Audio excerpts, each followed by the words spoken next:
नमस्कार, आप देख रहे हैं आक्रमण। मैं हूं आपके साथ कंचन जैसवानी। इजराइल और लेबनान की विद्रोही गुट हिजबुल्लाह के बीच युद्ध और भीषण होती जा रही है। दोनों एक दूसरे पर ताबड़तोड़ मिसाइलों की बारिश कर रहे हैं, लेकिन अब दोनों तरफ से हो रही बारूदी बारिश की तपिश से झुलस रही दुनिया के ताकतवर मुल्कों ने एक संयुक्त प्रस्ताव के जरिए इजराइल से सीजफायर की अपील की है, जिसे इजराइल ने यह कहकर ठुकरा दिया कि हिजबुल्लाह को कुचलने की जरूरत है। संघर्ष विराम से हिजबुल्लाह को ताकत मिलेगी, दोबारा संगठित होने का उसे मौका मिलेगा। इसीलिए इजराइल अब सीजफायर नहीं बल्कि ग्राउंड ऑपरेशन की तैयारी कर रहा है। इजराइल की सेना लेबनान में इन दिनों जमकर तबाही मचा रही है। हिजबुल्लाह को कुचलने का कोई भी मौका इजराइल अपने हाथ से नहीं जाने देना चाहता। ये वजह है कि इजराइल अब हिजबुल्लाह पर बड़े हमले की तैयारी में है। लेबनान के सैन्य प्रमुख ने यह दावा किया है कि इजरायली सेना अब ग्राउंड ऑपरेशन की तैयारी कर रही है, यानी अब आईडीएफ जमीन के रास्ते लेबनान में एंट्री करेगी और वहां पर तबाही मचाएगी, क्योंकि अभी तक इजरायली सेना एयर स्ट्राइक कर रही थी और हिजबुल्लाह के ठिकानों में तबाही मचा रही थी।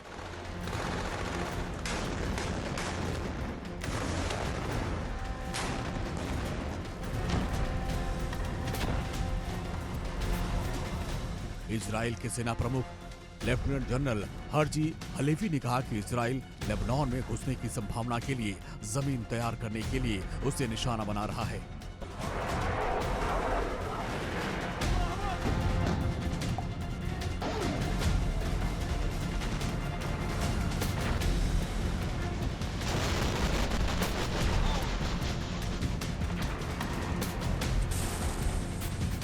इजराइल के पीएम बेंजामिन नेतन्याहू ने भी कसम खा रखी है कि हिजबुल्लाह के खिलाफ इजराइल का सैन्य अभियान तब तक नहीं रुकेगा जब तक कि सीमा पार संघर्षों से विस्थापित उत्तरी निवासियों को सुरक्षित रूप से अपने घरों को वापस नहीं लौट जाते। לקראת האפשרות של הכניסה שלכם וגם כדי להמשיך לפגוע בחיזבאללה. חיזבאללה היום הרחיב את מעגל האש שלו, בהמשך היום יקבל מענה חזק מאוד. אתם תתכוננו והיום נמשיך. ואנחנו לא עוצרים, ממשיכים לתקוף וממשיכים לפגוע בהם בכל מקום, כי המטרה היא מטרה מאוד ברורה, להחזיר את תושבי הצפון בטוח. כדי לעשות את זה, אנחנו מכינים את המהלך של התמרון. והמשמעות שהנעליים הצבאיות שלכם, מגפי התמרון, इधर इजराइल पिछले 3 दिनों से लेबनान में हिजबुल्लाह के 2000 से अधिक ठिकानों को तबाह कर चुका है।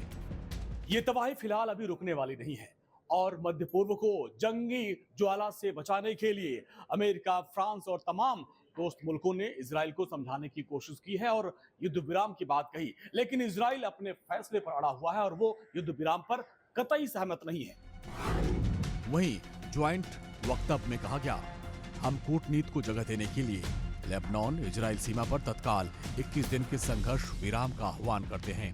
हम इजराइल और लेबनान की सरकार समेत सभी पक्षों से तत्काल संघर्ष विराम का समर्थन करने की अपील करते हैं।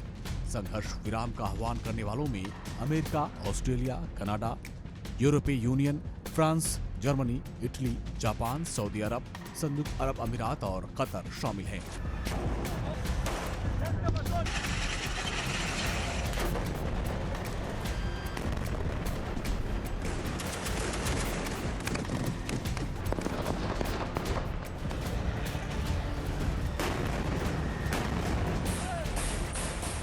ये संघर्ष विराम केवल इजराइल लेबनान सीमा पर लागू होगा।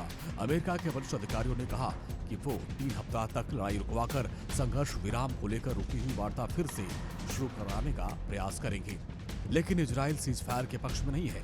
इजराइल के मंत्री ने लेबनान में युद्ध विराम को खारिज करते हुए हिजबुल्लाह को कुचलने का आह्वान किया है।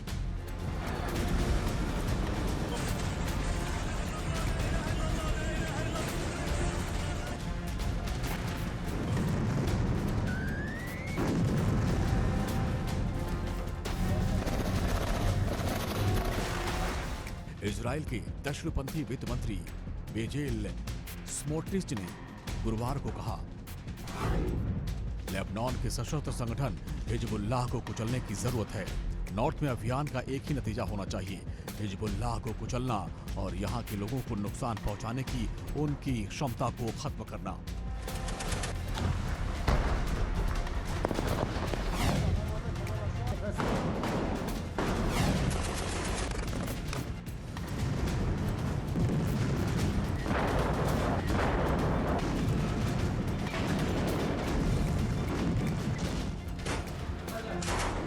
अब सवाल यह है कि आखिर इजराइल ने संघर्ष विराम के प्रस्ताव को सिरे से खारिज क्यों कर दिया।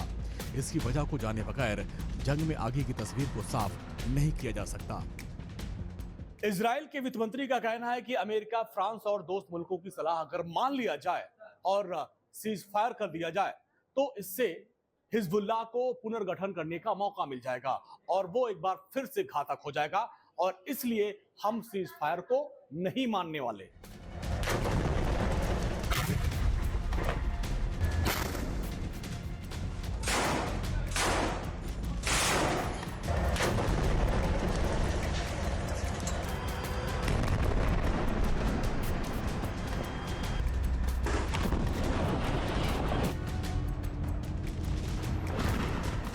इजराइल ने यह चेतावनी ऐसे समय दी जब हिजबुल्लाह ने कहा कि उसे तेल अवीव के बाहरी इलाकों में मोसाद के मुख्यालय को निशाना बनाया है। गाजा पर इजराइल के हमले के करीब साल भर के बाद यह पहला वाकया है जब हिजबुल्लाह ने बैलिस्टिक मिसाइल दागी है।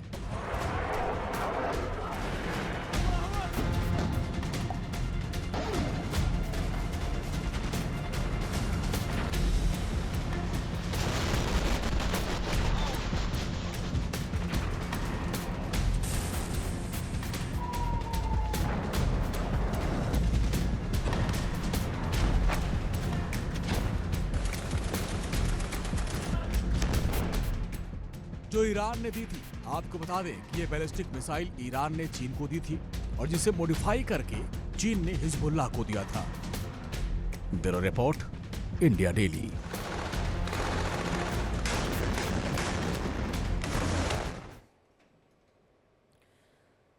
रूस ने राष्ट्रपति पुतिन ने पश्चिमी मुल्कों को परमाणु हमले की चेतावनी दी है। इसके लिए पुतिन ने एक वीडियो जारी कर अमेरिका और खासकर ब्रिटेन को धमकी दी है कि अगर रूस लंदन पर परमाणु बम पटकता है तो मंजर क्या होगा। इसकी कुछ खौफनाक तस्वीरें सामने आई है जो रूह कपा देने वाली है, क्योंकि एक झटके में 8 से 10 लाख लोग खत्म हो जाएंगे।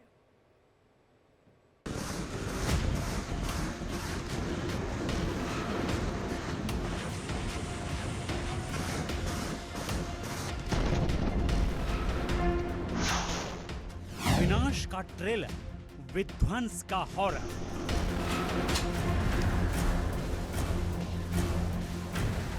संभावित परमाणु हमले के वीडियो ने डराया 79 साल बाद दुनिया पर सबसे बड़ा खतरा।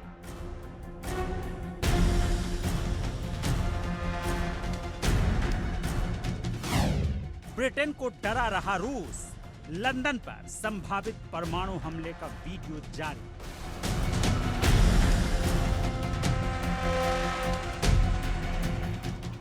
रूस यूक्रेन के बीच शुरू हुए युद्ध के 31 महीने से ज्यादा हो गए, लेकिन अभी ये जंग समाप्त नहीं हुई। कभी रूस यूक्रेनी जमीन पर कब्जा कर लेता है, तो कभी यूक्रेन की सेना रूस के कुर्स्क जैसे इलाके पर अपना कब्जा जमा लेता है। ऐसे में जानकारों का अनुमान है कि यदि रूस कमजोर पड़ेगा तो व्लादिमीर पुतिन परमाणु हमले का आदेश दे सकते हैं, जिसकी चेतावनी रूसी राष्ट्रपति व्लादिमीर पुतिन ने दी। Что современная военно-политическая обстановка динамично меняется, и мы обязаны это учитывать, в том числе возникновение новых источников военных угроз и рисков для России и наших союзников. Против России со стороны любого неядерного государства, но с участием или при поддержке ядерного государства предлагается рассматривать как их совместное нападение на Российскую Федерацию. पश्चिमी देशों को पुतिन कई बार परमाणु हमले की धमकी भी दे चुके हैं। यदि रूस ने इंग्लैंड पर परमाणु हमला किया तो लंदन शहर का क्या मंजर होगा, इससे जुड़ा एक वीडियो मौजूदा समय में खूब वायरल हो रहा है। परमाणु हमले से जुड़ा वीडियो रूस के एक टीवी चैनल ने जारी किया, जिसमें अनुमान जताया गया है कि यदि ये हमला हुआ तो एक झटके में 8 से 10 लाख लोगों की मौत हो जाएगी।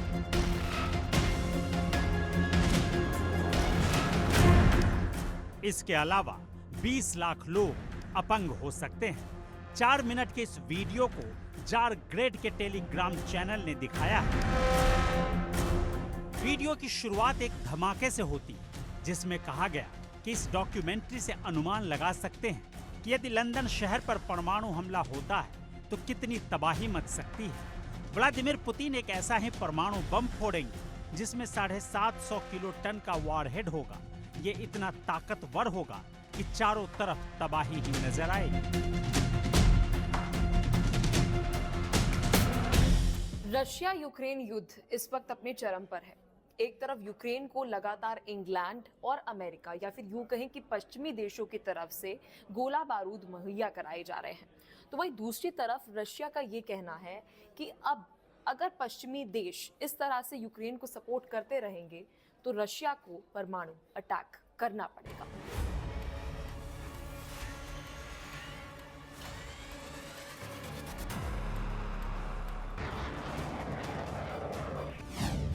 पुतिन की एटमी सनक का ट्रेलर, दुनिया रह जाएगी हैरान। पुतिन का नया एटमी अभियान।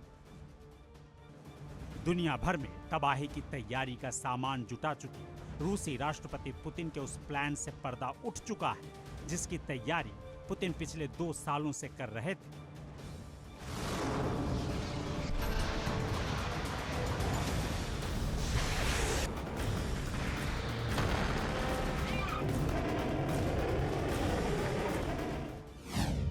पुतिन का वो प्लान है रूस यूक्रेन जंग के बीच परमाणु परीक्षण का। ये खुलासा रूसी वैज्ञानिक ने खुद किया है, जिसके सबूत नॉर्वे सीमा पर रेडियो एक्टिव तत्व सेसियम 137 के कण मिलने ने कर दिया है। चीन का अपने हर पड़ोसी से पंगा लेना होता है, उससे लगने वाले हर बॉर्डर पर टेंशन होती है। चीन अपनी विस्तारवादी सोच की वजह से हमेशा दूसरों की सीमा में घुसपैठ करता रहता है, जिसको इस बार जापान ने उसी की भाषा में जवाब दिया है। ताइवान स्ट्रेट, जिसे चीन अपना बताता है, उसमें अपना वॉरशिप उतार दिया है, जिसके बाद चीन के हाथ पैर फूल गए हैं। ड्रैगन को दिखाई औकात, उतारा विध्वंसक हथियार।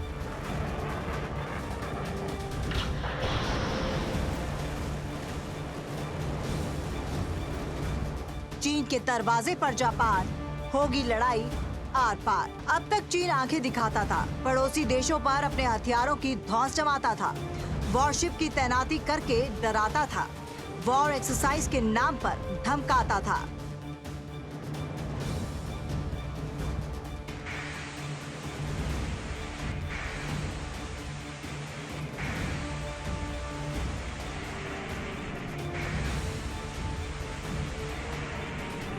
लेकिन अब जापान ने चीन को उसकी औकात दिखा दी है। जापान की नेवी ने कुछ ऐसा कर दिखाया है जो इससे पहले कभी नहीं हुआ। जापान के इस कदम से चीन के होश उड़ गए हैं।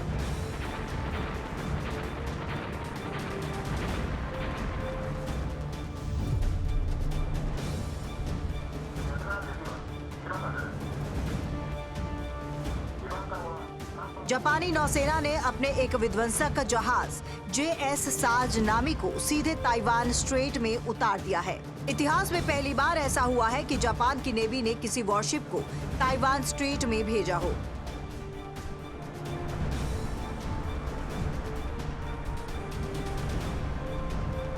पिछले महीने चीन के जासूसी विमान ने जापान के हवाई क्षेत्र में घुसपैठ की थी, जिसका जापान ने विरोध किया।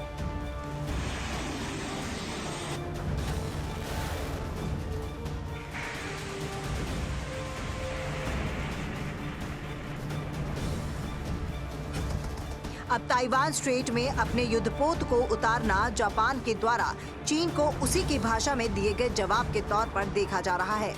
जानकारी के मुताबिक जापानी विध्वंसक JS साजानामी ताइवान स्ट्रेट से होकर गुजरने का आदेश प्रधानमंत्री किशिदा फुमियो ने दिया था।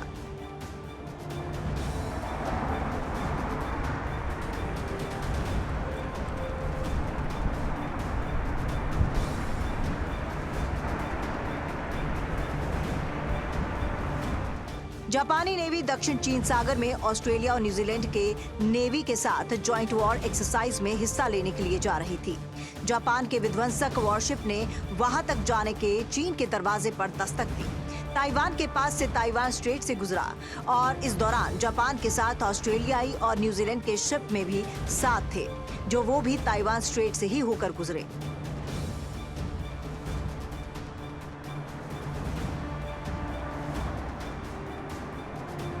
चीन का करीब करीब अपने हर पड़ोसी के साथ सीमा विवाद चल रहा है। इसी के चलते चीन की पीपल्स लिबरेशन आर्मी पड़ोसी देशों के इलाके में घुसपैठ करती है ताकि उन्हें परेशान कर सके।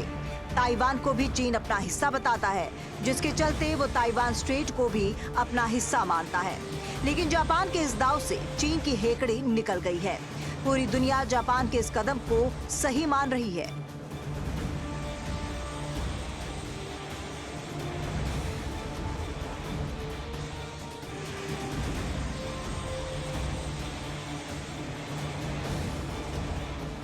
जापान ने चीन के उकसावे वाली रणनीति को उसी के तरीके से जवाब दिया है। जापानी मीडिया के मुताबिक जापानी पीएम किशिदा फुमियो ने रणनीतिक रूप से चीन पर दबाव बनाने के लिए ये आदेश दिए थे, क्योंकि जापान का मानना है कि अगर चीनी घुसपैठ का जवाब न दिया गया तो बीजिंग को प्रोत्साहन मिलेगा और वो दोबारा भी ऐसी हरकत कर सकता है।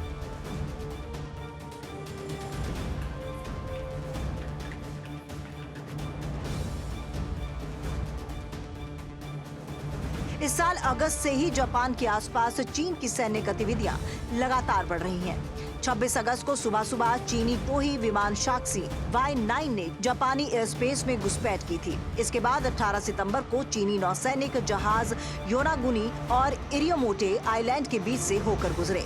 इसमें चीनी विमान वाहक पोत लियाओनिंग भी शामिल था। पहली बार जापान के रक्षा मंत्रालय ने स्वीकार किया कि चीनी एयरक्राफ्ट ने जापानी एयर स्पेस का उल्लंघन किया और चीनी एयरक्राफ्ट कैरियर जापान के पास से होकर गुजरा है, जिसे जापान ने देश की संप्रभुता का उल्लंघन बताया।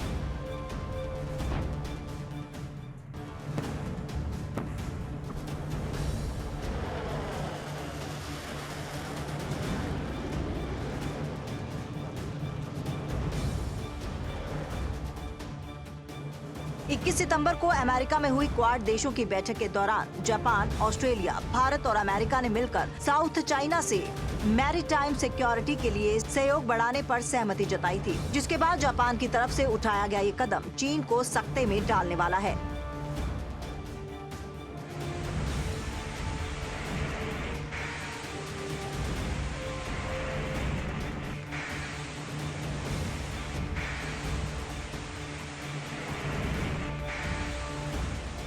चीन और जापान के बीच लंबे समय से विवाद चल रहा था। जापान के उप प्रधानमंत्री के तौर पर तारो असो 2006 में भारत के दौरे पर आए थे। उस वक्त उन्होंने एक बयान में कहा था कि 1500 सालों से भी ज्यादा वक्त से इतिहास का ऐसा कोई वाकया नहीं हुआ है जब चीन के साथ हमारा संबंध ठीक रहा हो।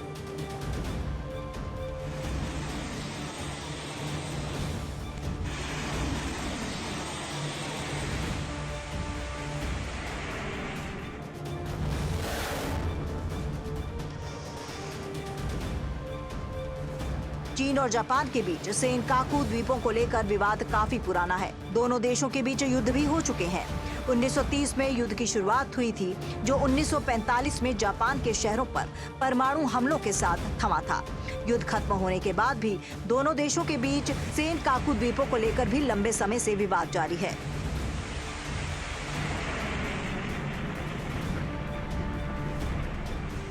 चीन इन द्वीप को अपना हिस्सा कहता है। चीन का कहना है कि जापान ने इन द्वीपों को 1895 में चीन से छीन लिया था और दूसरा विश्व युद्ध खत्म होने के बाद इन्हें चीन को लौटाया जाना चाहिए था। जापान का आरोप है कि 1969 में संयुक्त राष्ट्र की रिपोर्ट में सागर के नीचे तेल भंडार की खबर आने के बाद अचानक चीन ने इलाके पर अपना दावा ठोक दिया।